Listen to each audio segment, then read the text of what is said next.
unexpected again. We're unexpectedly back. Now we're planned. We're predictably back. I mean, I think this is what we're rolling with right now. So join us, Chick Chatters. If you're not on the unexpected train, this is the current train that we're on. So hop on. Let's talk about the 5th episode. And this episode is entitled It's Dad's Pregnancy Too. I think that this is in relation to Mia and Jesse. Yeah. In the conversation with AK that is going to happen. But if you guys are used to watching, you know that I usually try to catch the bonus scenes, and I think we're going to be able to do this every time because they do air on Thursdays. So I have actually, I think, 3 bonus scenes in this episode. It does cut a little bit into the regular episode, so we might miss a couple of scenes, but we get these cool bonus scenes. So we will also cover some of those in this episode. Yes. So yeah, we're gonna just start with these 2. We're just gonna go like couple by couple at this point instead of ping-ponging around and getting confused on who we're talking about. So we're talking about Amya and Jose who have their baby. And it's not really going so great. I keep saying this, like, I feel like there's something off about this girl. Like, look at her. I mean, she's just sitting there wanting to cause an argument about this man getting ready for his first day of work. I mean, just let the man get ready. But I do understand she's got probably some crazy postpartums on top of teenage hormones, and that's not a good mixture either. But I'm like, she's like, I was just asking how you're doing. No, you were rushing that man to get out of the bed. You're shaving. What are you doing? Like, that's different than what are you doing in there? The whole thing was whiny. Both of them were just being really whiny teenagers. And so I'm not going to hold it against them because they are teenagers and they are under a lot of stress. But you're right. I mean, the whole thing was just whiny. She was definitely trying to get under his nerves so that she could react when he react. I mean, that's the thing. I think when you're older and you watch this, it's just very obvious what they're doing to each other. And I think even the mom is in a confessional at some point. And she's like, listen, I'm irritated about this argument. And I wasn't even there because it's just so stupid. So, yeah, I mean, I think it's like the whole thing was whiny. He's getting ready for his first day of work. And you can tell that it's really an argument about nothing because very quickly the man stomps up the stairs like a teenage boy does. And then she's like, oh, I don't want him to be sad on his first day. And she goes up there and calls him like handsome and says he looks nice. I'm like, girl. A little bit of it was a nothing argument. I honestly could have lived without this whole entire scene, but I guess it's probably to show us like how immature, these people, are as teenagers, are immature. So yeah, that's why I'm like, they definitely are being immature, but they are. I mean, they're both 16 years old and under a ridiculous amount of stress.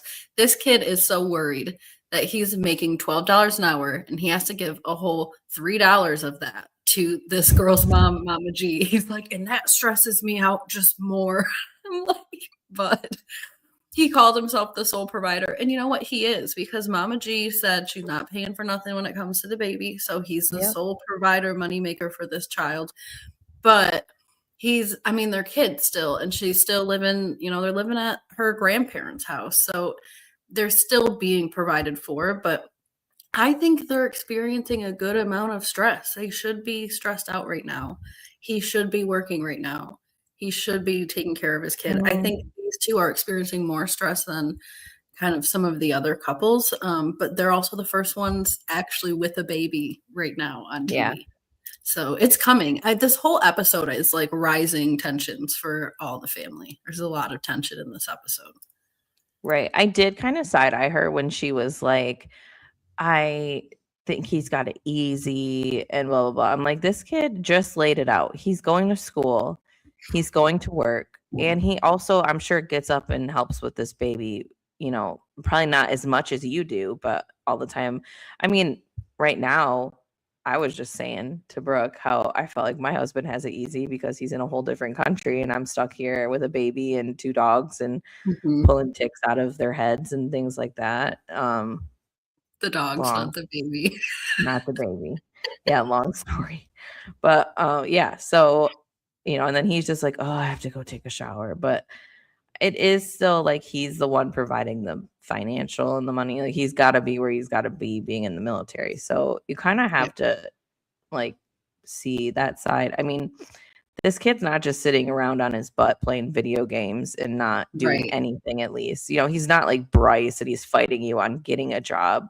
He's going out there and doing that. He's getting that, technically $9 an hour because the $3 has to go to your mom. And he's spending that $9 on formula because formula is expensive. Exactly. I mean, his whole paycheck's going to go to formula and diapers. You guys will not have.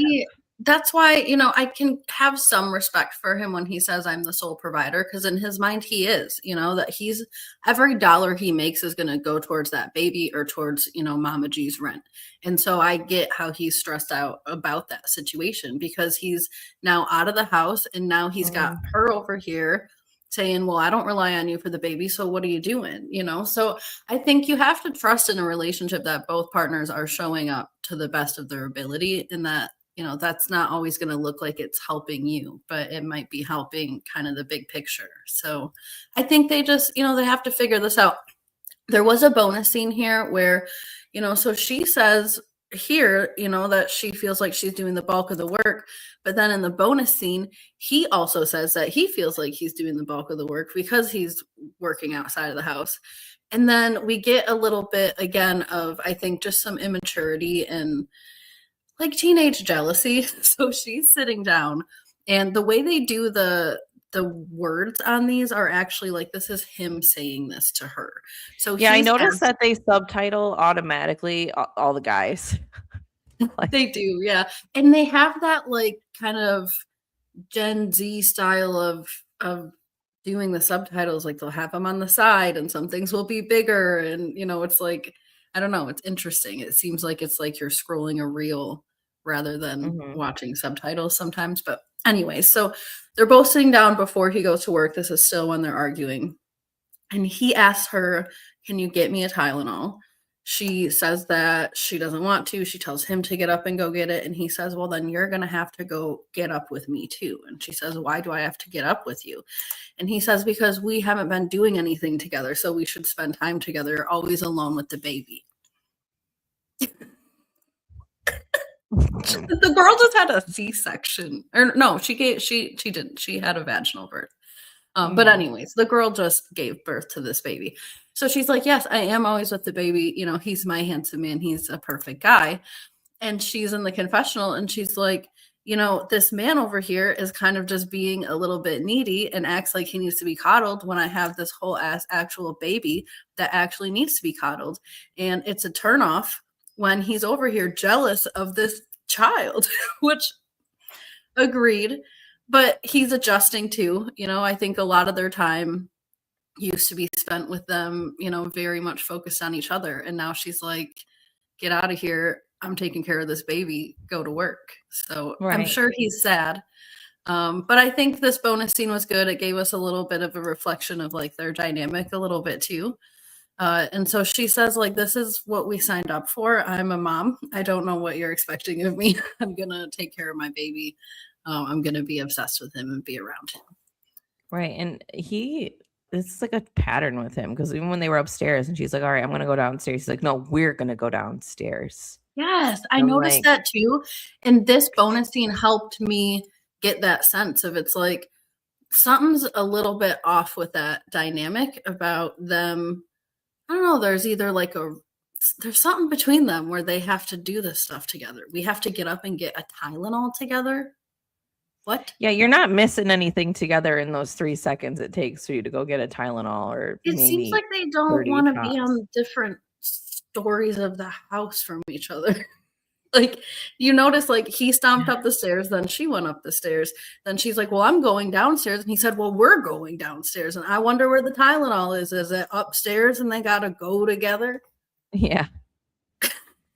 I don't know. Baby's over here. I mean, you want her to cart him up and down, or I mean, I'm sure he's fine for a little 5 minutes, but geez, I think he is asking a lot of her.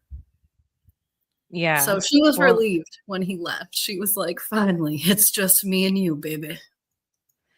Well, and that's also the thing she complains about is it's just me and you, baby. I mean, taking care of a kid 24/7 is a job that does not stop. Trust me, I understand. But, you know, I think she could also show a little bit of empathy. I don't even know if it would be empathy, but just like consideration for the fact that he's doing something.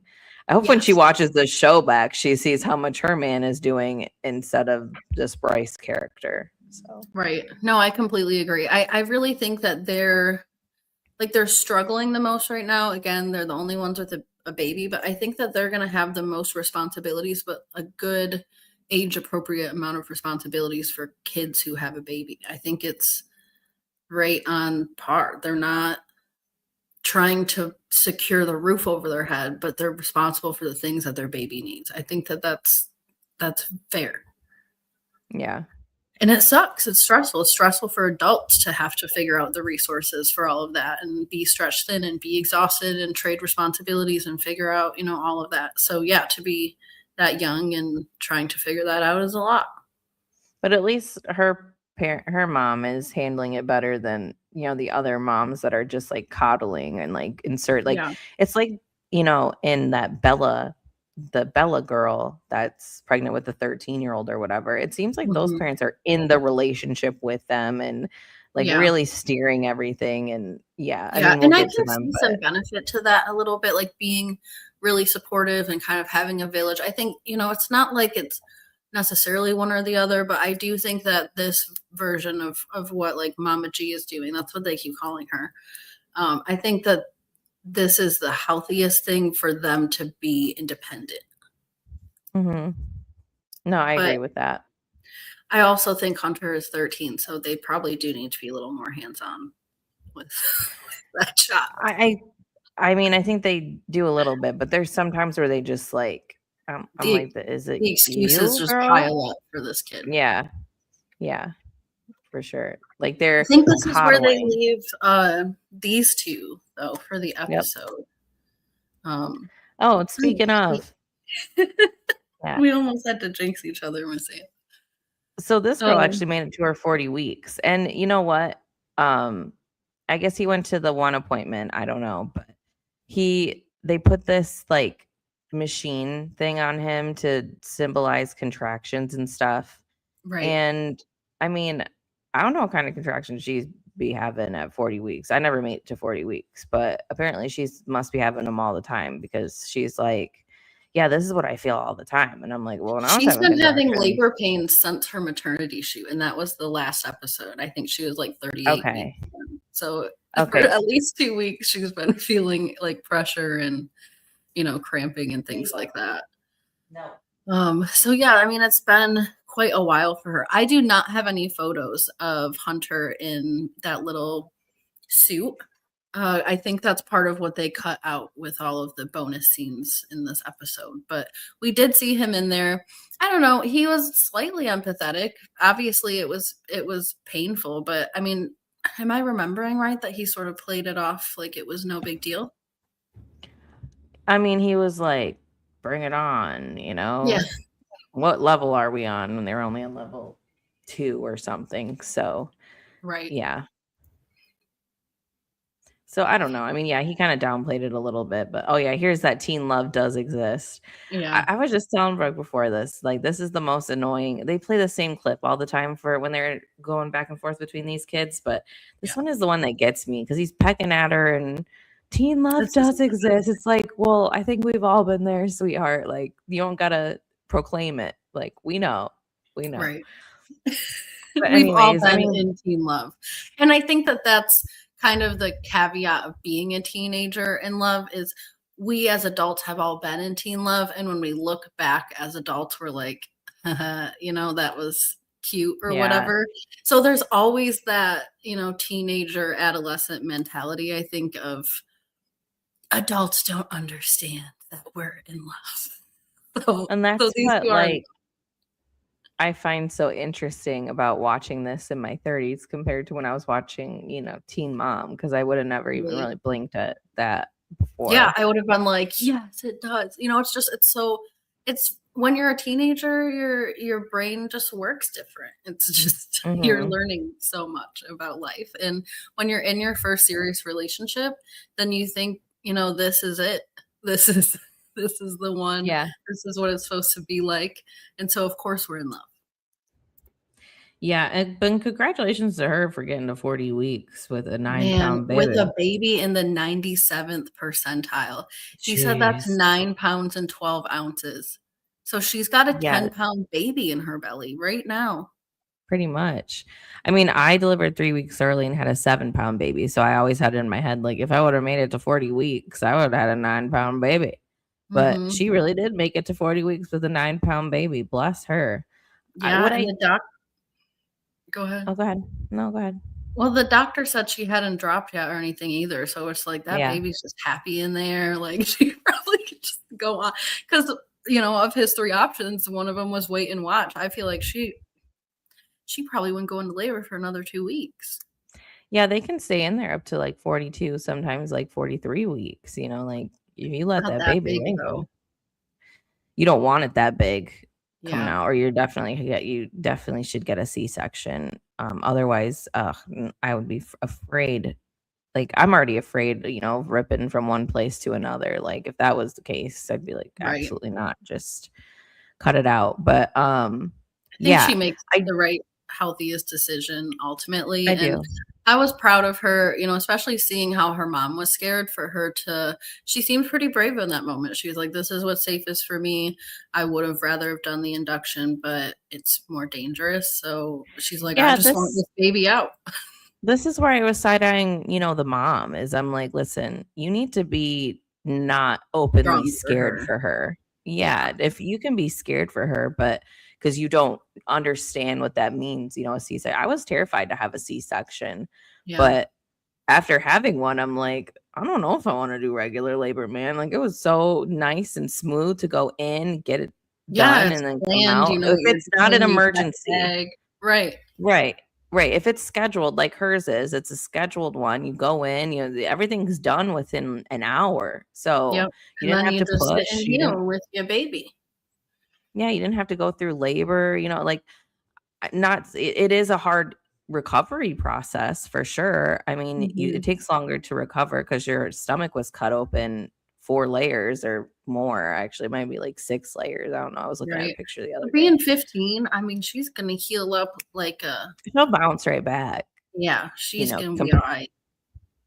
So, but the mom, I just wish she would have sat down and maybe did a little research after she found out, instead of like continuously being scared till the day even of going into the surgery. She was still I like, know, I never wanted this for you. And it's I like, know. well, okay, way to terrify somebody. If when I told my mom I was getting a C-section, if she was like, I never wanted this for you, I I've never know, had a she started C-section. breaking down and crying. I heard they're scary. Like, I would have been freaking out. Like, And it's like you made a good distinction too, which I think is important. And maybe, I think this mom is just she's unaware and she's scared and, she's having a human reaction, of course. But you're also right. I think this mom needs to kind of suck it up pull and it keep it together. in for a minute and do some research because I'm sure more than half, if not the large majorities of the horrible stories she's heard about C-sections were emergency C-sections where trauma was Yeah, involved. and Something those was already wrong. yep, Like, if you go into a planned C-section, the chances of something going wrong are the same as chances of something going wrong, vaginally. It's a planned thing. Everybody is ready and prepared there. It's not like you go into labor at the grocery store and who knows when you get to the hospital. It's just there are benefits to it. So yeah, I think her mom should have like done some research before she had a reaction, or even if she had yeah, this human reaction here, go home and do some research and then be like, okay, so I freaked out, I don't want you to freak out, this is what you can expect. Of course, I've never been through it before.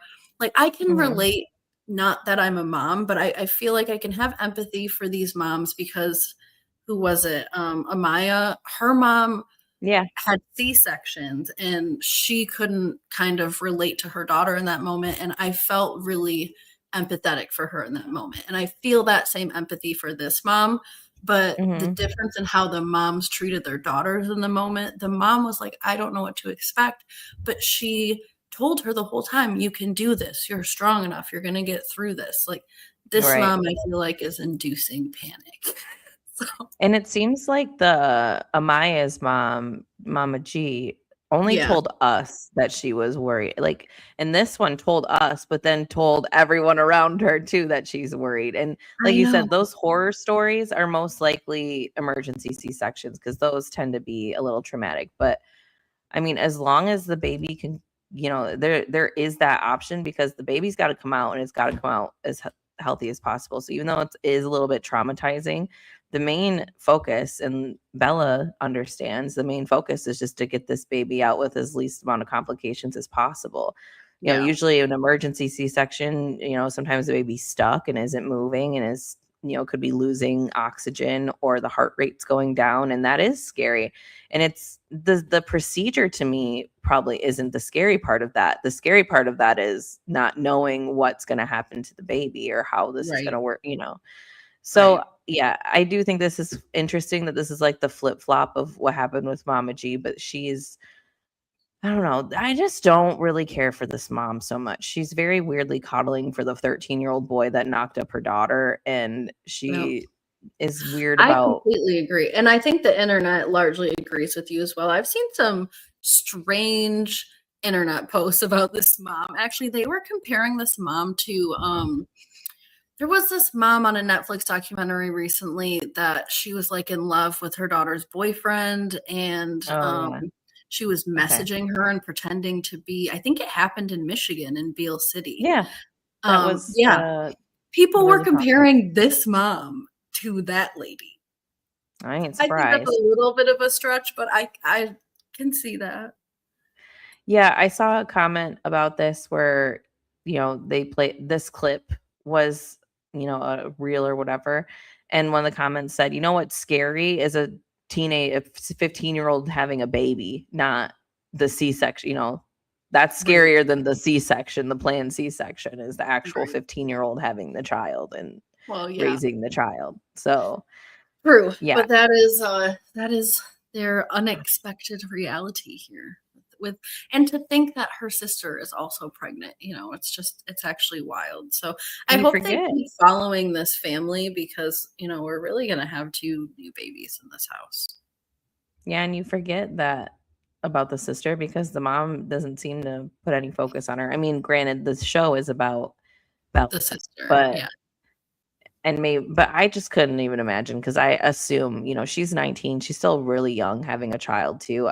It just shows me like this lady's parenting as well, that all her kids are getting knocked up. Like this, the laissez-faire, like, I want to be a cool mom. Like, I'm your friend. I'm not your mom. And I don't know. I just cringe whenever I see like the kids talking about like not using protection in front of the parents or just like the way, like I get that they know that that's how that happened, but just the relaxed attitude of, we've been having X, like we've been, I was drinking water. I feel like once they're pregnant, I feel like the teenagers, a child's job is to always push the boundaries and see where they are. I feel like once you're pregnant, your parents know you're having sex.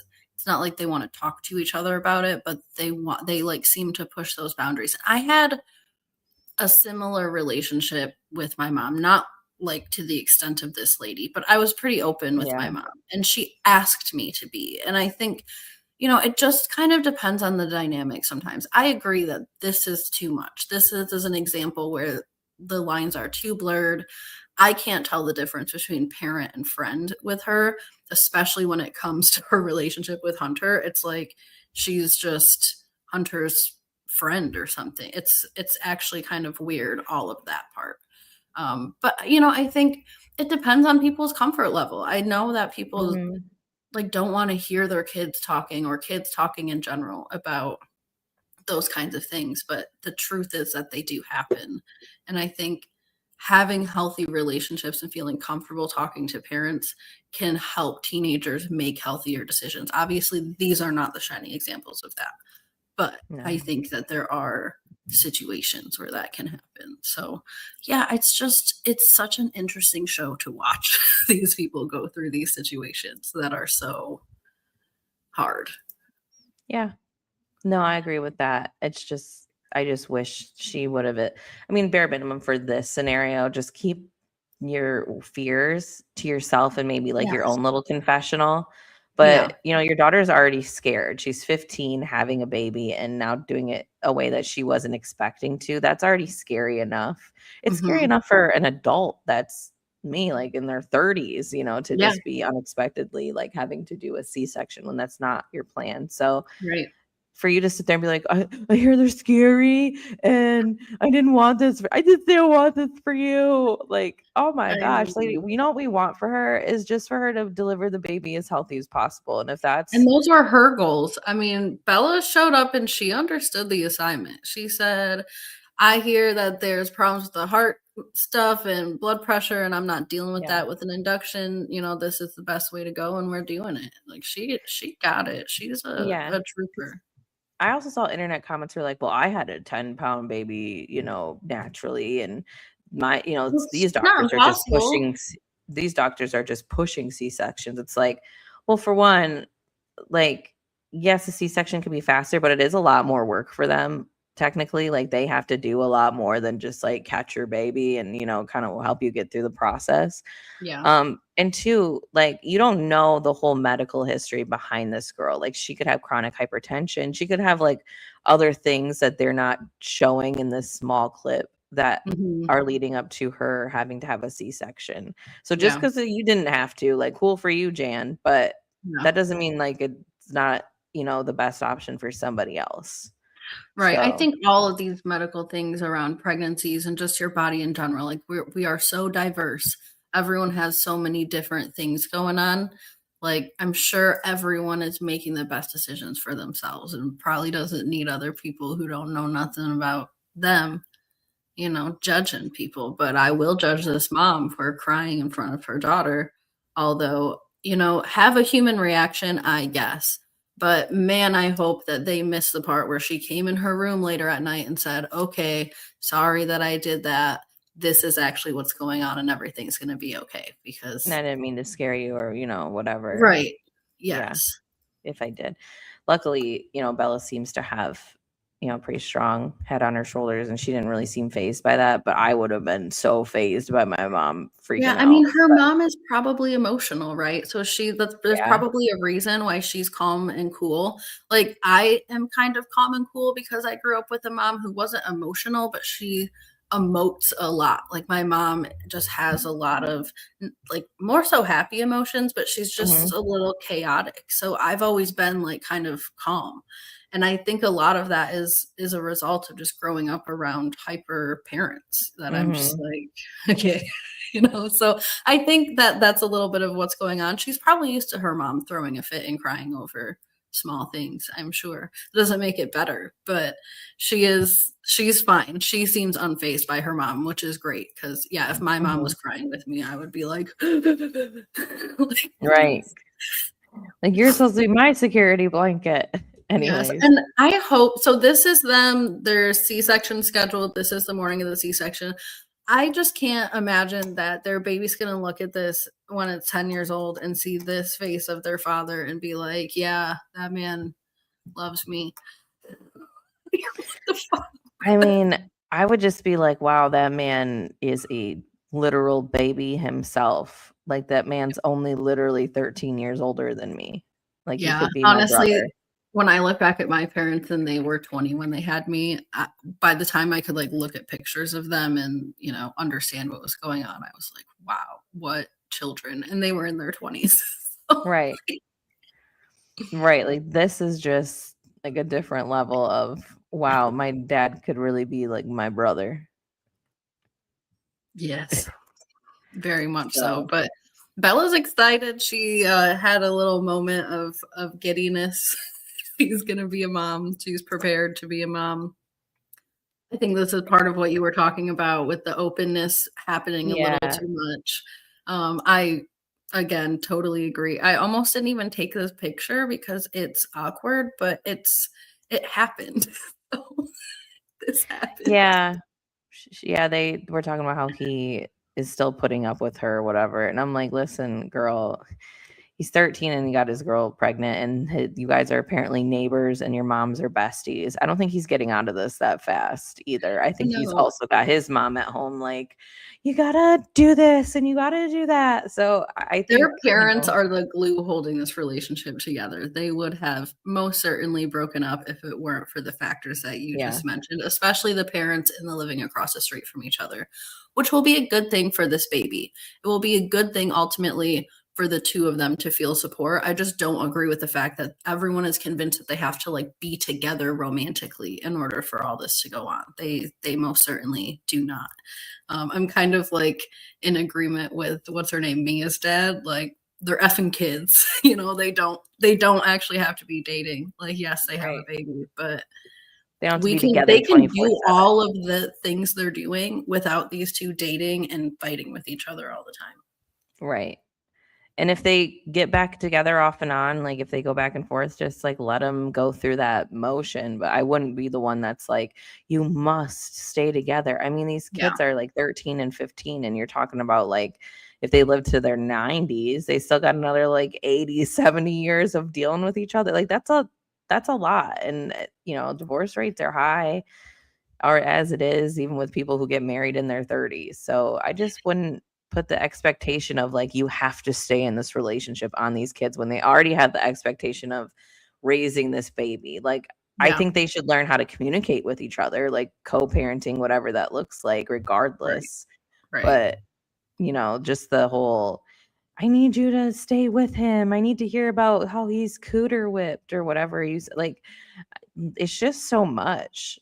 It is a Like lot. there's so much of this mom that you forgot there was even a dad involved. True, I did forget, and it was confirmed to this episode. Thankfully, I saw him with my own 2 eyes at least twice. So Mhm. the girl does have a father who lives in the home. But you're right. That's exactly why I forgot she had a dad, because this mom is so overly involved, not just in her life, but in her relationship and all of this. Now, this was slightly redeeming for me. I thought that this was a really precious scene where her mom, or where she thanked her mom for not making her give up her baby. I mean, that can really be the reality, I think, of a lot of teenagers. And I know Mhm. ultimately Bella is really excited to be a mom and have this baby, even though it's going to be hard. She feels supported. So I thought that this was sweet. But I mean, I think it says more about Bella still than it does about her mom, that she can Yeah. recognize that she's lucky. Right. And I think this was nice. She kind of, the mom made some clarifications that I think were important, probably for us to hear, because I'm sure she's talked to Bella about this more than on this damn couch. But she said, I raised you to raise your son. I'm not going to be raising your son. You can do this. She kind of gave Mhm. her a little pep talk, and of course Bella cried because it was sweet. Yeah. But now they're on their way to the scheduled C-section, and their still nerves are all racking. I mean, the parents here, I hope the dad didn't say as much in front of her as he did to us, but man, did I roll my eyes when that man had the audacity to say, "I'm so scared. Hopefully I never have to make the decision between her or the baby." Sir, you're in 2026. There are Yeah, teams for both people. You never have to make that choice, even if they're both dying. You right. never will have to make that choice of choosing one Yeah. or the other. Like, that's not a thing. This is not 1856. Yeah. Like, you do It's not not the have to medieval choose one. times. Yeah, like I just, that's like one of the things that people always talk about is like, what if I have to choose between, I know. I talked to my husband about if you have to choose between me and the baby. Like, yeah, that's a funny thing to kind of, I mean, not so funny, but It's it's like a it's fun it's a thing to be like, ridiculous conversation. It just it is is. crazy. And the only correct answer is to choose the mom. Like, get out of here. Right. But like either way, even if you want to choose whatever, like there's no choice. You don't need it. There's enough doctors and nurses in that hospital to try to work on both people. Like the baby has what it was explained to me, even, with the birthing experiences, the baby has a team of people working with the baby, weighing them and, checking vitals and doing all that. And then there's people with the mom, especially in a C-section situation, stitching her up. Even in a regular situation, getting the placenta out and doing all that. Like there's teams of people for both parties. Yeah, there's not just one doctor running back and forth like, oh, what do I do? Who do I save? Unless you have like a midwife situation. I mean, those kinds of situations can get a little bit dicier. But yeah, if you're in a hospital, you have a team of people that are there and prepared to take care of you. Now, I'm not saying that it's more likely if you have a midwife that that's going to happen. But then when there are complications, you have to eventually get to a hospital and something maybe could happen at that point. Again, those choices, like you said, are just, medical complications and emergencies happen, but that doesn't mean you're making active choices of who to save in the moment. The people in the medical community are going to, that's their job, is to save the humans in front of them, baby, mother, it doesn't matter. Their job is to save life. Yeah, like even in a home birth situation, if somebody like was hemorrhaging really bad or whatever, and the baby's not doing well, like when the ambulance gets there, you're not like, leave the baby, just take her. Like, no, you take them both, and we try to save them both. Like, just leave the one and take the other one. I've made my choice. Yeah. Or like leave my wife here, but take the baby out. Take her to the hospital and leave her to die. I've made my choice. I've been thinking about it all year. Like, could you imagine? Like, he's just been waiting. Oh my gosh. So yeah, the dad gives some reassurance. I mean, Bella gets a little bit scared in the car, and mom teased that right off over to dad. And I think that his response to Bella was pretty good. I feel like, me being closer to their age than her age, if my 15-year-old daughter was going into labor and said, I'm scared, in my head, I would be like, me too, girlfriend. I mean, I wouldn't say that out loud, but that's how I would be feeling. And I'm sure that's how he felt. And he said, well, listen, you're about to be a mom. You're going to do a lot of things that make you feel scared. And it's going to be okay. I mean, Miss Ann, you had to face that today, being a dog mom. Yep, I had to pull a tick out of my dog's head, and that was scary. And I want to still throw myself off of a bridge because it just never had to deal with something like that before in my life. And, don't worry, y'all. She's got her prevention coming because I didn't realize how behind she was. But, things have been hectic with a new baby, so don't judge me. But, I pulled it out. It's deceased, but it was definitely a scare, and I definitely want to throw myself off of the biggest bridge. So metaphorically speaking. Yeah, the metaphors. Oh man. Oh, I gotta move this to be able to read that. Hang on. That is a silly choice. A lot of people think they have to make it. Yes. Hey, Padawan. I love Padawan.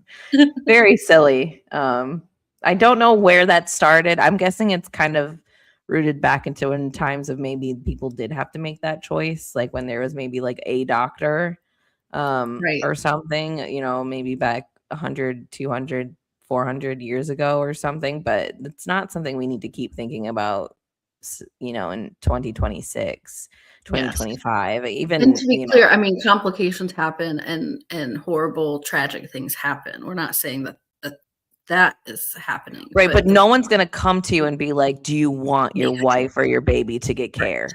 Yes. Like, no one's doing that. Like, they're going to just try. Right. That's their job, is to just save the lives in front of them to the best of their ability, not one or the other. So I think that's where they leave us. We are probably going to see a baby for them next episode, right? Hopefully. I'm trying to I would think so. With a C-section, it would be pretty quick. Like, we don't have to spend a whole episode of her in labor or anything. They probably will spend a bit of the episode talking about her preparation for it. because there is a little bit of preparation that goes into a C-section. So yeah, we might actually not see a baby until the episode after. Yeah, like they're probably not going to bring cameras in the operating room. It's a very sterile environment, so we're not going to probably see the section. I would be surprised if but we saw they're gonna have cameras in her room until they wheel her out of there, and then once they wheel her right back in there, then we'll and they'll see talk about her recovery, because her recovery is going to be rough. I mean, it is like, I'm still semi-recovering from my C-section, and that was 2 months ago, 2.5 months ago. This girl is 15 years younger than you. Can you imagine? I know. She probably had her baby before me, so probably. To be honest, this is probably all filmed in 2025, so she most likely had her baby before me. True, and I'm pretty sure these two are still together, if I remember the online tea that I saw everywhere, but I could be wrong, but I think that they are. Yeah. Anyways, we are going to move on to probably the most dramatic couple, I think, of the season, but this was definitely a little bit of drama happening between Isabella and Bryce this episode. We jump right back into the very end of last episode with them, and Isabella informs her mom that Bryce hit her at a fair. We don't know when the fair was. We just know it wasn't recently. Like, it doesn't seem like it was any time in the last week or two. It seems like I don't know when. Yeah. But it doesn't seem like it was recently or anything. So Isabella tells her mom this while her mom is on the way to go meet the mom and grandma of Bryce. And I mean, there's already a lot of tension between this family. They had the whole crab dinner with the outside yelling and all of that. So Kevin, the papa, is not a fan of Tasha whatsoever. He's been calling her a nut. He's been calling her a bitch. He's been calling her all kinds of everything except for her name. Yep. He's not a fan of them going to this meeting, but he says, well, at least Connie is going, which Connie seems like a damn loose cannon to me. So I don't know why he feels like that's going to make anything better. Well, that's probably why he's hoping that if things get physical, Connie will be the one fighting and not his wife. True, but Sue said she's ready to throw down. So, I mean, both of these women, I feel like the apple doesn't fall far from the tree. Actually, in fact, all three of these women are apparently ready to just have a brawl in the middle of these picnic tables over their teenage children. Yeah. And that's strange. It's wild. But their whole segment is just trying to come up with a resolve. Yeah. I was like, why do they keep saying it like that? Like a resolution? Or like, why are we always saying the word resolve? Like, we're trying to come to a resolve. Like, there's other tenses of that word that you could, I mean, whatever. Anyways, so Tasha sits down and is like, I had every intention of coming down here to have a resolve with you guys, but now I have these text messages that have come to my attention, and he hit her probably several months ago, and possibly whatever. And they're just like, they're this not is what I it. don't like, though, is this cannot be. Is it this way? Yeah, this way. No, you're right there. This cannot be. It's not that way on my screen. This cannot be your response to everything that your child does. It can't be. Your kid could do something wrong. There is a way. It's possible. Right. Especially when we're talking about something that is serious, like hitting somebody's girlfriend. Especially when we learn later in the episode that this kid has been exposed to that his whole entire life. So let's not so easily put it past Bryce that he might repeat some things that he's seen in the past.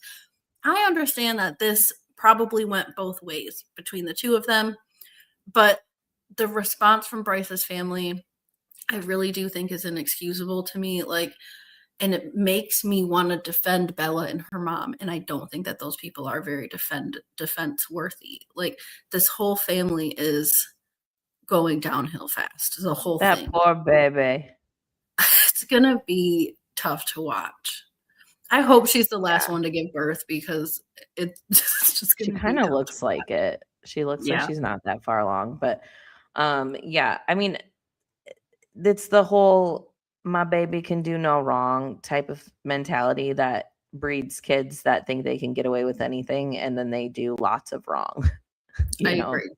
Yeah. So, I mean, the So man won't even get a job at 18 years old because he doesn't want to be paid $10 an hour, yet he's not looking for anything more than that. He's just yeah. sitting there staring at a wall or something all day. Yeah. Yeah. And you brought up earlier when we were talking that you kind of question a little bit Bella's timeline. And I agree with that too. It's like, why now when everyone's resolving are you going to do this? But, at the same time, I just feel like it is important for the adults to know if these are the facts, he needs to be held accountable and she needs to she needs to kind of figure that out. Like she seems like she sort of buried her head in the sand after that. Even when she was talking to her mom in the confessional, she's like, well, it only happened once. It only needs to happen once. Yeah. That's all. And I'm not saying that they need a restraining order and they can't be near each other, but the brakes need to be pumped now. Like an intervention needs to occur. We can't just go on like this now. Right. I do think it's an important topic to cover, obviously. Like he can't be hitting her, like, abuse is abuse, no matter what way you put it. But I also think there were other things that needed to be talked about there as well, like this kid getting a job, like what the future looks like. And now it was just only focused on these weird texts, and now everybody's defensive and everyone's arguing over something that probably happened a few months ago, which, like, I'm not trying to downgrade that happened, but it's still like this could have been a separate issue for a separate day kind of thing. Agreed. Well, I think that was Connie's point when she got up and got all puffy about, like, I know what you're doing. Like, I think that is the point of, like, we were supposed to sit down today and get all these real things figured out. And now we're here talking about what Bryce did, God knows how long ago. And right. Which he shouldn't have done. And I do think that kid needs to be dealt with in a lot of ways, honestly. And you know what? They have to know this information to inform their decisions about how they're going to move forward at this point, because whoa, is that going to look different? Again, even if they continue to have a relationship with each other, even if it's a romantic relationship, like the boundaries that the adults should be setting, it should be a lot different in these circumstances. But Padawan says, why didn't they believe the text? I think they didn't believe the text for a couple of reasons. There was no timestamps attached to it, at least from what we could see on the thing. Like, it didn't even come with the initial, they sent it and then they sent a whole bunch. There was just none. So you never know. And then I think Bryce was more vehemently denying it in the confessional, because he says that it didn't show his phone number, it just showed his name. And I suppose technically you could go through the links of putting in some Bryce's name under someone else's number and sending all those messages. I don't believe that happened. I think that the fact that he is denying it this way shows even more so that he's doing something terribly wrong and that there's a problem. But that, I think, is why they were saying they didn't believe it. I think on the surface, the reason they didn't believe it is because they don't believe nothing that Bryce says is ever bad. The story is weird to me, but it's weird to me because I feel like maybe parts were edited out or something, where she said, this kid came up, I said for him to go away, and then I got hit. And then in the text, he's like, I'm jealous and blah, blah, blah. Like, those two things aren't really adding up. But I do think he texted that stuff. And I think it's an easy thing to prove. If you took Bella's phone, Isabella's phone, and you went to those text messages and you clicked his name, like, his number would appear. Yeah. And if that's his phone number, then she didn't switch the name for the phone number. I mean, it's not like it's rocket science to prove that. I think Isabella can be a little bit manipulative at times, but I don't think that she's dumb enough to make this up. Just like you said, it's so easy to check her phone and check that. And her mom's about to go right into her phone and check all of that. She should have just, opened the you could have did a whole video, which I'm sure they would have said, well, that's AI. But she could have did a whole screen recording of her opening those texts, going to that spot, and then clicking his name, seeing his phone number, and, especially anytime before 20, 20, like that would have definitely been very believable. It's definitely, I hope that this happened like less 100%. than 6 years ago. Well, I know, but I'm just saying, like, people now be like, well, that's AI, or you can doctor things or Right. whatever. Like now, like even video evidence isn't evidence anymore. So, Right. but yeah, I do think this got a little out of hand, and it just was so focused on like, well, you're victim blaming and not my boy and whatever. And everyone started getting all crazy with each other when they came there to talk about a resolve, which didn't get resolved. And in fact, the grandmother there said that she's going to go investigate to see if this really happened. What is your investigation? Just asking the boy who's going to tell you I mean, no? maybe she's going to go into Bryce's phone and see if those text messages are actually in his phone. I think that would be a really good first place to start. I think you also do need to sit across from that child and ask him what happened at the fair and let him explain for himself in his own words what happened and see what he has to say about it. Because obviously something happened, even if those text messages, I mean, I don't know. Those text messages have to be true in my opinion. Yeah, the way they pulled him out, they just pulled him out and they're like, yeah, we learned something today and it just made my stomach crawl about it. And what, I just can't believe you would even do it. But I just, she said that I just found out Bryce hit Bella. Like, it's not specific enough. You should have just pulled him out and said, like, hey, just wondering, we were talking about some stuff and so the fair came up. Like, what happened at the fair? Right. Because this way he can tell like a story at least, because I think even if they grab his phone, like a lot of guys delete messages anyway. So that might not be in there just because she has it and he doesn't. That doesn't mean that it didn't happen. But if she's able to pull them text messages up, then you're able to see it on her phone.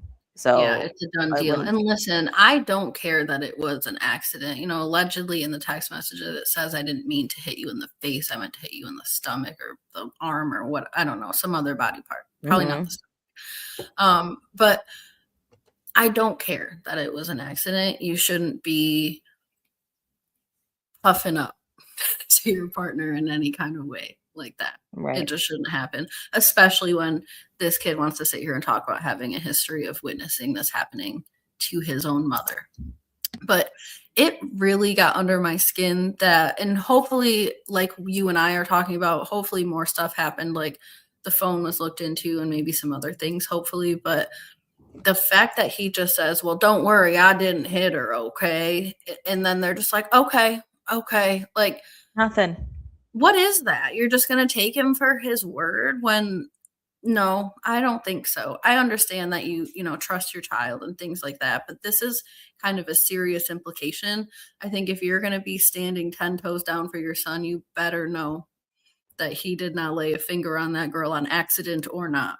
Because the next question should have been, was there an accident that happened? Why would she think this? Why would she say this? Why would you text her this?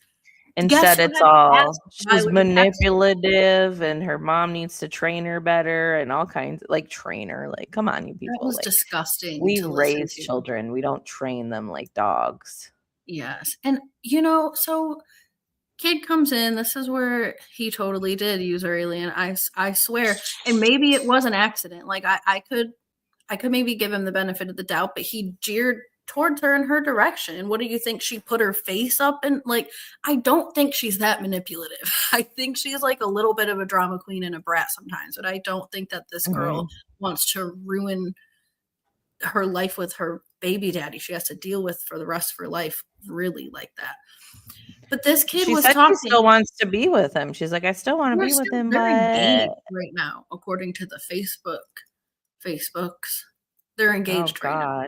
Yes, still together, engaged, as toxic as ever, I hear. He has never been parented. Never. Not a day in his life, not a day in Connie's life, barely a day in Mama and Papa's life. They're just there to be grandma and grandpa. Like, they just coddle him and feed him like grandparents do. They let him do whatever he wants. They probably bought him that big old truck and put all the gas in that truck.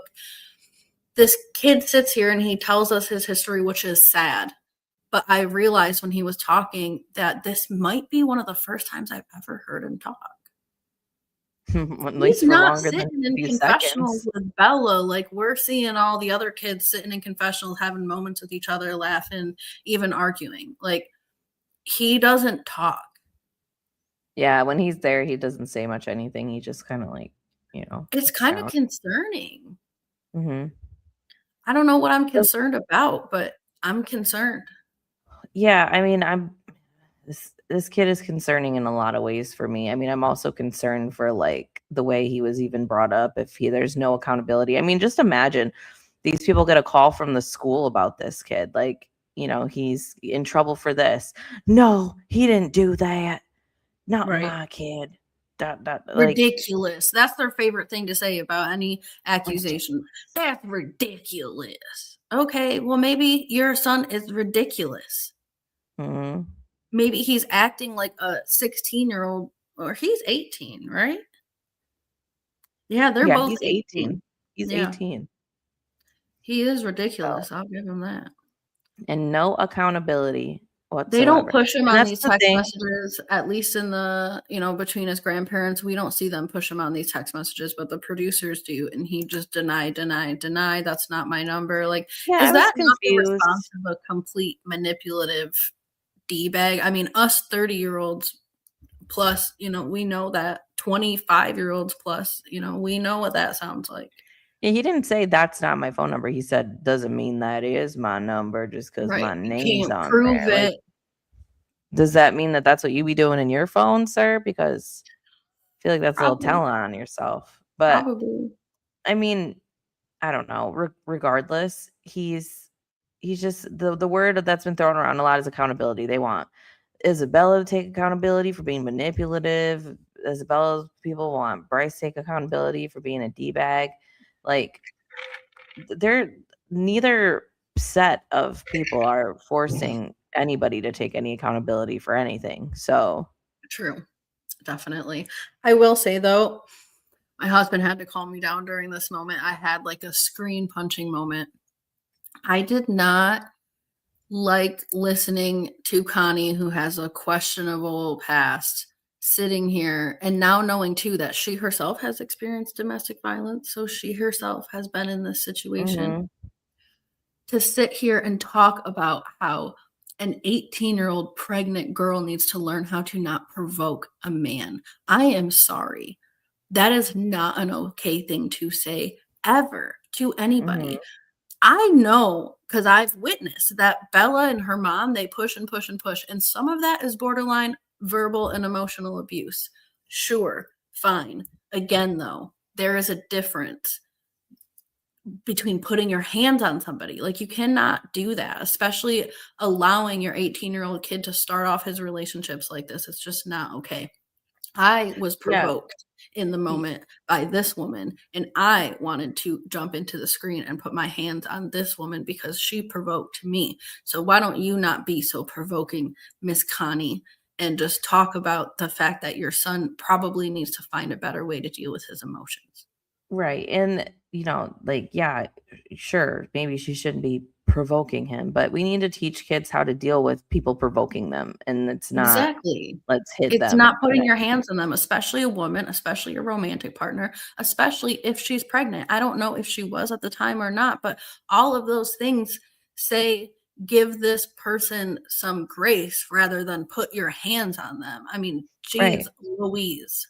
Leave the She wasn't even relationship a if mom that's to what. her own kid. I know. It's like I'm having like a Mean Girls moment where it's like, you don't even go here. I'm like, why are you on this couch? Why are you sitting between these two people who are raising your kid, having this whole thing? You know what? When she went on this whole little rant, both of her parents on each side of her, who are actually doing the work of raising her kid, which isn't much, both sat there and put their heads down because they know how stupid she sounds right now on this couch. Stupid. You're Yeah. Yeah. She wants She makes me Tasha to more take mad than a lot of these moms are trash except for Mama G. Yeah, I know. It's been hard to watch.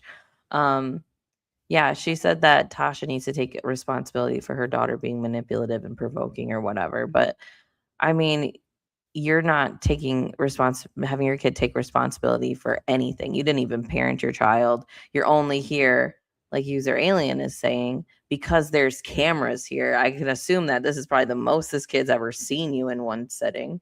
Right. That's why he doesn't talk to her. They don't have confessionals together, the mom and Bryce. I mean, Bryce doesn't talk to anyone in these, relationships, but especially not his mom and especially not his girlfriend. It's very bad. Yeah, I'm sure that the cameras have a lot to do with where she's at. Mm-hmm. Yeah, she I probably wouldn't be there. I don't like this lady. And then there was this, which we have addressed. You train your kids. No, we raise our kids. That's how I know your you don't. dog and your like robots and your like, Yeah, I mean, that's just how you know that she wasn't a mother like a day in her life. I think she like pulled a Janelle Evans in season 1 of Teen Mom, where she just like went out and partied all the time and men after men and whatever. And she's not actually bold to be sitting on that couch telling Tasha about training her kids when she ain't even trained Bryce. Now she has this opportunity to train Bryce not to hit women, which should be a pretty simple training, situation. Mm-hmm. No, not my baby. Not my baby. My baby didn't touch her. Yeah, wait till he gets arrested one day. Like, wait till he actually, and then it's going to be, oh, it's the law, it's the cops, it's this, it's that. Yeah, there's like, something how enabling. wrong with cops. Yeah, just wait. I mean, if this is where it's starting and there's no accountability for it, this kid's going to end up in jail because, I mean, he already won't work for $10 an hour. What else is he going to end up? Where else is he going to end up? He's going to end up in jail doing something stupid, because what else does he got to do with his time? Right.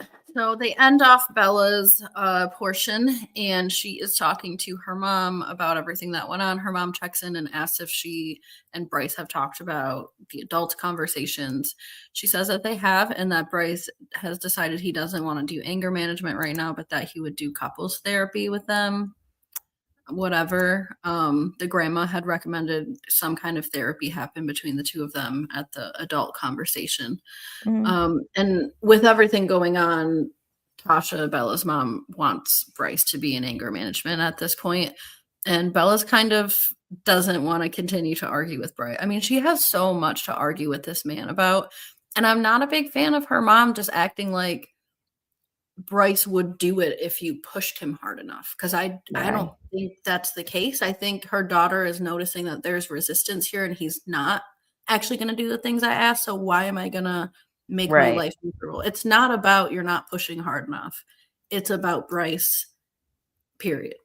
Yeah, like that'd be more of a situation for his family to take on their wing, because you saw the way she pushed for a job and where that got her, screaming in the front lawn, having a necklace ripped off of her. I mean, yeah, that didn't go well when she pushed and pushed for a job. And you shouldn't even have to push and push for things like that. That should be something he wants to do to provide for his child, because he's 18 years old and not going to school.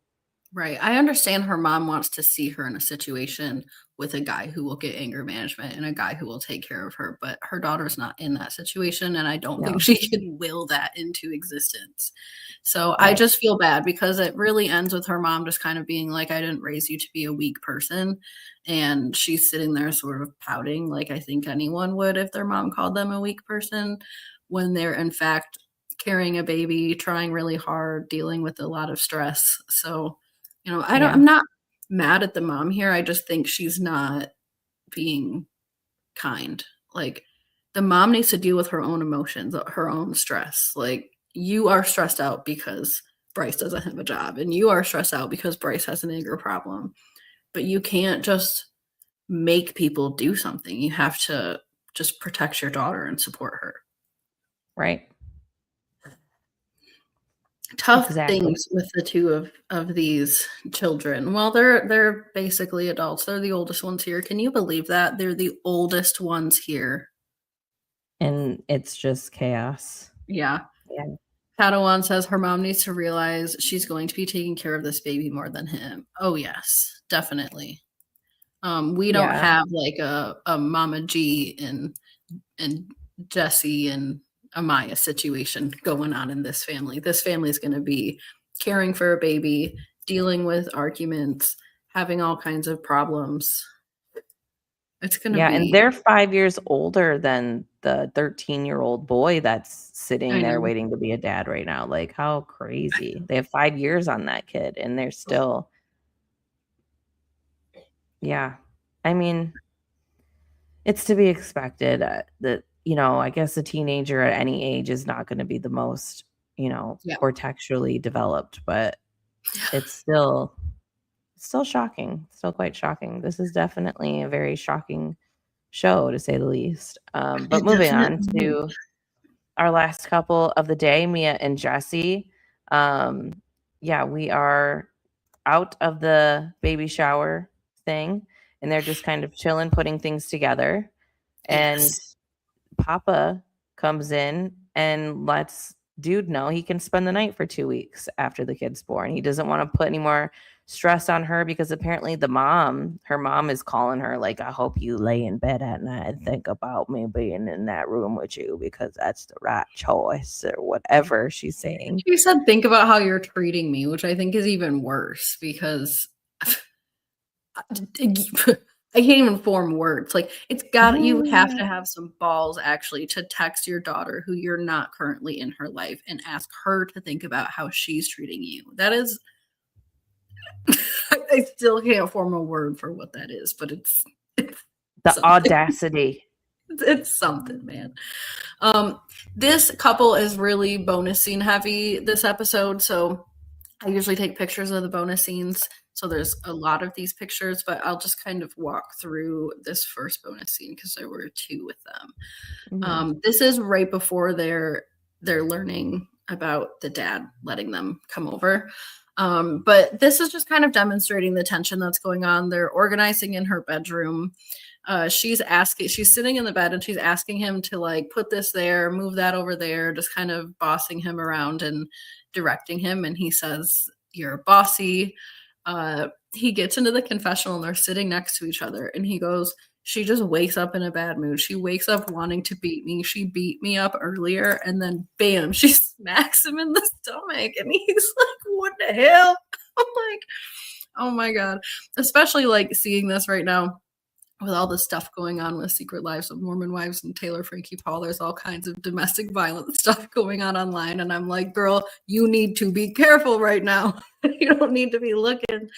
And we just had them going after Bryce, about hitting people. So, I mean, just because you're a girl, you don't mean you should be hitting people. But bonus scene. Yes. There are bonus scenes for most of the TLC shows. But the bonus scenes for this show air on Thursdays at either 8 or 9 o'clock, depending on what they have in the slots on Thursdays. But if you have like DVR and you set it to record new episodes, it will record these episodes. It just kind of depends how you're watching your TV. I don't think that these More to Love episodes are on the app though. Are they in? No, they're not. Okay. So you have to catch them on cable somehow or streaming. I record them like when they air on TLC, and then these air on TLC, like I said, Thursdays, like the following Thursday. But I will always bring them to you. So don't worry if you miss them or don't have time to watch them. I will bring you the bonus scenes. We will go over them together. So she slaps him in the stomach, not in the face, like Bryce. And then he's like, "Did you guys see that?" I feel like this kid is kind of cool. I don't know. Like he kind of has this vibe. You sure? Yeah. So he's like, "Did you guys see that?" So then the basket that he just put up in the closet, she's like, "Will you go get me that basket again?" And he's like, "Okay." So he gets the basket again. She puts one sock in there and she's like, "Okay, put the basket back." And the man is like, "Lady, you are getting on my last effing nerve." So they're just going back and forth with each other about this. Apparently, he used to come over before she got pregnant and clean her room for her because it was so dirty when he would come over. So then they're arguing back and forth about whose room is dirtier. Apparently, he lives with 4. Like he has 4 brothers, and all 4 of them live in the same bedroom. 4 boys. So yeah. I'm sure it's dirty.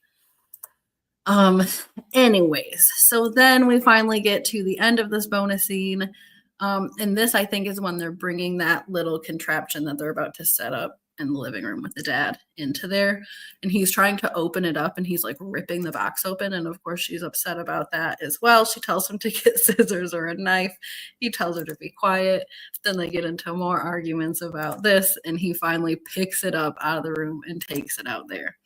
And that is where we land back at like the whole kitchen scene. And I don't, it kind of rubbed me the wrong way that these two kids were out here trying to set up their bassinet. And here comes dad, like, stop what you're doing. Eyes on me. I have an announcement to make. Like, I guess that's how parenting kind of works, you know, like I have something to say, look at me. But yeah, like sometimes things go in one ear out the other. But I mean, I think they would be paying attention, you know, to this. Definitely this announcement. This was a big announcement. But yeah, like we said, the dad did decide that Jesse could stay for 2 weeks. At least when at first when he said, I have decided Jesse could stay, I thought it was like a more long-term thing. And then we heard the 2 weeks. And I think the teenagers thought that as well, because they were like, why not a few months? What's the difference? And her dad was like, why would you say that? A few months? Yeah. Because that's what she wants. That's why she would say that. At least, you know, take the 2 weeks and be like, maybe let's see how this goes, and you know, whatever. Not just be like, well, what about 2 months? You know, right. What about months? You weren't getting anything before. Just like chill. Okay. Yeah, totally. He's probably like, you have this whole room to yourself, and this is how it's treated. That is probably exactly how he feels. And actually, Padawan, I have even more information for that later, because I have another bonus scene with this couple coming very, very soon. Wow. All right. And I think that there's more to be known about how this kid has to share a lot of space in his house, his mom's house. It's actually wild what we're about to see. So we'll move through the actual episode part pretty quickly. Mia does ask Jesse to get his mom involved because she knows how to push boundaries, and I almost fell out of my chair. I was laughing at that so hard because it's so true. She does, but you know, she's up against, you know, her match here. Like her dad is very firm and like, nah. He is an immovable force. Yeah, it's like moving a whole house with foundation and trying to push it, you know, like yes. Yeah. Unless he thinks of it, unless he thinks he wants to do it, unless it's his idea, he's not doing it. Yeah, no. He's not doing nothing that is not his idea. Yeah. So she thinks she's got a 50-50 chance. I don't know. Did I say yet that she reminds me of one of those SpongeBob characters, like not the Planktons, but the Planktons looking people with the yeah, like the fish. The fish. Like the background fish, my leg. Yes. Yeah, a little bit. Sorry to that woman. But okay, so they end up meeting up. AK wants to talk about this 2-week plan, probably because she's been convinced by Mia and Jesse to talk to the dad about this 2-week plan, and to everyone's surprise, the man shows up. He again is the immovable force that he always is. He says, I've never heard of any rules that say children with babies have to live together, and they're children. So no, it ain't happening. Not under my roof. Yeah. And this is where we get the most incredible bonus scene I may have ever seen. Yeah. And it's not even about the conversation between these two. It's about what's about to happen in a confessional. So, okay, let's go. Everyone sit down, turn it up. So she starts asking, if this is a 2-week thing, then what happens after the 2 weeks, which is a valid question. She says, you know, are they going to be just living together, hopping from house to house? Or are they expected to stay apart? Can he visit? You know, those kinds of questions. He said, I thought your son had a home. She says, my son does have a home, but it's small. We're all in this, you know, he's in the bedroom with his brothers, so they don't have a space that would be theirs with the baby if they came over here. And he says, you know, well, I don't live in the Taj Mahal either. I don't have all these extra spaces everywhere. I have room for my daughter in a crib and for your son to visit when he wants to. So she's back to frowny face. And when that happens, she informs him that she told the kids that they could set up in her bedroom when they come to her house if they wanted to. And we get the elaboration on that Mia, Jesse, herself and her baby will all sleep in the king-size bed of her home together. I'm sure that made Dad very happy. I don't know what I just like couldn't breathe when I heard His this. face. Yeah, neither could Jesse. He pipes up and he said, "It is never in my life going to get to a point where my mother, my baby mother, and my child are all sleeping in a king-size bed with me at my mom's house." He said, "If it ever gets to that point in my life, something has to change majorly because that is not going to happen." Right. Like, thank God this guy has something to say. I mean, I get the mom is trying to be accommodating. She's trying her best to like make everyone comfortable. But I feel like Jesse, being the oldest of four boys, I feel like he kind of is the man of the house. And you sort of saw that dynamic with him and his mom in this bonus scene. He was like, "Listen, woman, that is a terrible idea. That's never going to happen. right. Don't even mention it again."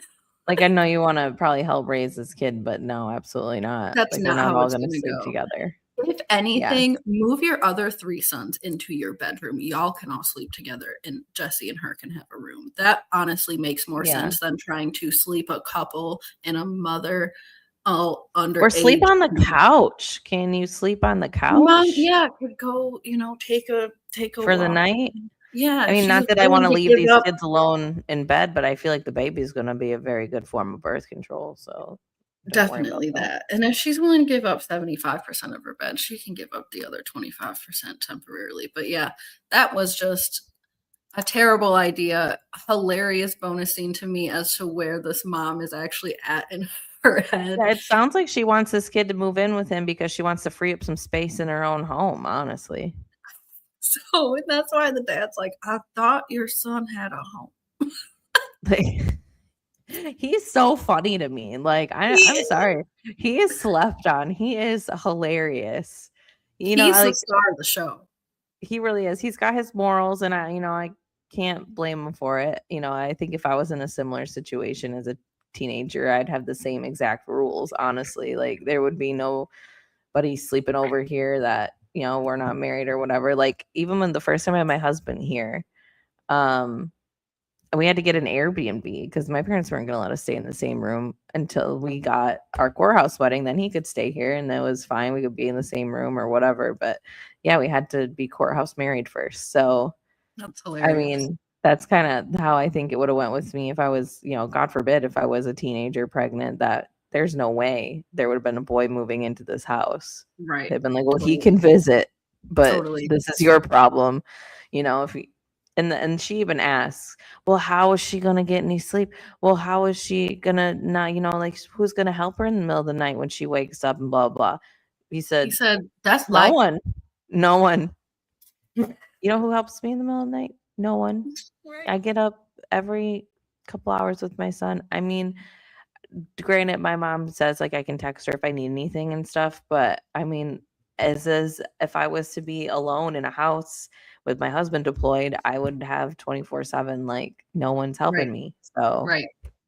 Yeah. That's the life. least I can Because do, they help we me watch. They'll watch them sometimes during the day, so I can do stuff like this. So the least I can do is not wake them up at night if I don't have to. So yeah, I mean, as is life, you get up with your screaming kid and you put a bottle in his mouth, you rock him, you do what you got to do, and you put him to bed or whatever. Like, it's a cycle that continues. Even if he's there, that doesn't mean he's going to get up with the kid every time. I mean, right. Very true. so. So yeah, I mean, no budging is coming from this dad in response to any of the potential challenges that these kids are about to face. He says, That's not my problem, is what he yeah, said. He's that's not it's my not my problem. I'm problem. giving her a roof to over her head. That's enough. Yes. My house, And my then rules. right. And then there's a little bit of a back and forth about like what would happen if he was a POS dad. And he's all like, "Oh, well, I'd have to break my baby's heart and get rid of him." And she's all, "What do you mean by that?" He said, "Well, I'm not going to kill the kid. Jeez." I'm just like, well, I hope he's not going to kill the child. Yeah. And she's like, well, no one's putting hands on my baby. And he's like, well, no one should have put hands on my baby. And we Honestly. wouldn't be here. We should have all been wearing one of these. But then, so there was another little piece that I wanted to make sure that I picked up, because this was, I don't know, I actually laughed at this. It kind of was funny to me, but again, like, just shocking of like the I say this in decision. front of your mom, like The decision to say it in front of your mom, the decision to, do this at all. It's just a lot of teenage decision making. and if Mia's dad watched that comment, I'm sure the next time they saw each other this week was pretty uncomfortable. It's not going to be, I should knock him upside the head. Like, that kid, he would have had contact. Yeah, I think he should have had a little one of them, Yeah, I'm saying it's okay to hit your kid, but a little bop, like what, like that's inappropriate. Like what Mia did to him. She slapped him on the stomach, like, like stop it. Yeah, I think making us all uncomfortable. But yeah, he said, "Oh, did that come out of my mouth? I was thinking it." And it's like, boy, after all you've been doing, even birth control isn't 100%. So why don't you just keep that thing on? That the reason that we're here is because you took that thing off. Just keep it on. Just keep it on. Get comfortable with it. It's something you're gonna have to. It's a tool you will have to utilize for a long time, child. So AK asks, okay, is there anything that can be done to change your mind? And he says, nope, just how I feel. He's like, yeah, they're not going to do their housey who thing, I honestly think, like, he came up to that 2-week decision on his own, and that's all good and dandy. But I think the more everyone pushes him, the more he's going to be like, nope, he's got a 2-week, turnaround. He's got to be out of here. 2 weeks to the day, I'll be waiting at the door, opening it for him. That's how it's gonna work. That kid stuff packed up at the 2-week mark. He's gonna be like, I'm sorry. Because how annoying. They weren't getting anything before, and then now that he said 2 weeks, he's got to have a meeting with this lady. He's got his kids on his like, just accept the 2 weeks, see where it goes. Like, if he's gonna change his mind, he's gonna change it in that 2 weeks. He's not gonna change it right after he made the decision to do 2 weeks. Like, I'm sorry. You're absolutely right. No, you're absolutely right. And I think on top of that too, like, that's where they ended up landing anyways, is we're gonna have to wait until the 2 weeks is over and see what he has to say about it. So yeah, they probably shouldn't have wasted this man's time and made him frustrated. This made my husband laugh when he's in the confessional and he's like, I don't know what they think was going to get solved at a cafe. And he laughs, and I'm just like, yeah, I guess that is kind of funny. Like, where's the appropriate location to have a discussion?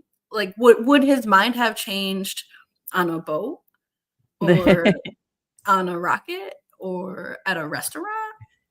I think he just means it's not going to get solved nowhere. Like, this is only going to get solved if I want to solve it. So you might as well just wait. He was pretty specific about the location. So I don't know if they keep taking him on dates places, maybe he'll change his mind. Maybe he's a secret people person. Maybe he actually does want to go out.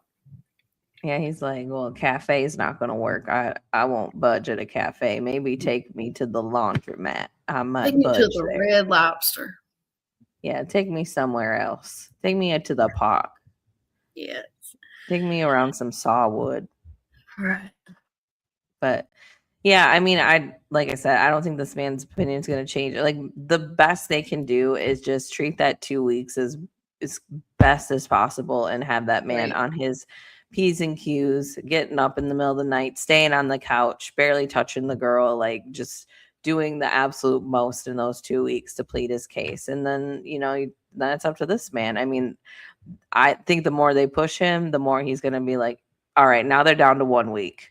Okay, I've flipping had it, Yeah, he will. He'd be the type of dad to start cutting down days if they start. All right, you lost a day. I had to go to a cafe. You lost a day. Yeah, exactly. I had to go to a cafe, listen to this woman. I mean, this AK, she's rubbing both me as parents the wrong way at this point. So I think she needs to tread a little more lightly, but she comes across as the person who would never do that. She's just going to be her. And that'll be fun to watch. Yeah. And, it's harder because her kid isn't going to have the kid attached to him 24/7. So she's kind of in a precarious situation where it's not her daughter having a kid. It's her son. So it's a little more removed than she thinks it is. Yeah, it's a little trickier. Yeah.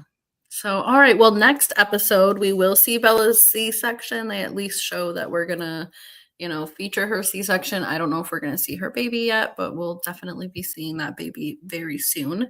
Mm-hmm. And Amya and her mom are going to visit Jose at work and let him deliver some chips and salsa to their table. And they're both talking about how she's kind of struggling with the baby and she doesn't really know her identity anymore. And her mom's like, well, who are you then? So I'm kind of curious to see how that goes because Amaya's mom is very realistic with her. She just doesn't, there's not a lot of extra fluff with her. It's just like, okay. Both her parents. Yeah. Or, well, you're saying Amya? Oh, yeah, Amya. Not. Oh, okay, I thought you were talking about Mia. I was saying, shit. These names are all the same. So we got Isabella and Bella, and then we have Amya and Maya. Or Mia. Or Mia. I don't, yeah, they're all similar. So it's really difficult to keep track of. But speaking of Mia, she's going to graduate and her mom's going to show up and her parents are going to get into an argument about Lord knows what. Sounds like the mom's even trying to see if she can move her way into the dad's house also once the baby comes. And I think he's reached his breaking point of people living in his house that don't live in his house. He's like, you had your shot, lady. Yeah, like I'm already moving in a baby daddy that I don't like. I'm not trying to move in an estranged wife that I don't like. I don't care how many weeks, I tell you.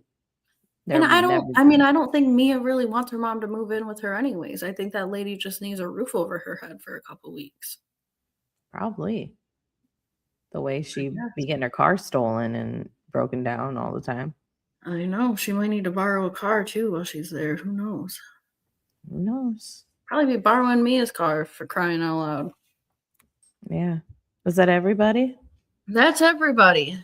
So we jumped through it. Thank you all for sticking around, especially. This seemed like a really bonus scene heavy episode. Sometimes they're really quick and silly, but these ones were pretty good. So I'm glad that we could chat about them all. Especially that woman's damn crazy plans to put 4 people in a king-size bed. Yeah. That was a little intense, a little wild, but that's a lot. It's too much. Too many people. That's too many people. So, all right, Chick Chatters. Well, please don't forget to like the video when you're watching it. Please, if you are not subscribed, because there's a lot of you watching Unexpected that are not subscribed, hit the subscribe button. What does it hurt? It hurts nothing. It helps us. You get to watch all of our videos whenever you want. So do that. And then also click the share button and just copy the link for us. Do it a couple times. Do it all day. Yeah. Yep. And then we'll be back next week. Remember, reduce or use Cycle Rihanna. And goodbye now. Bye. Goodbye. It's a wrap.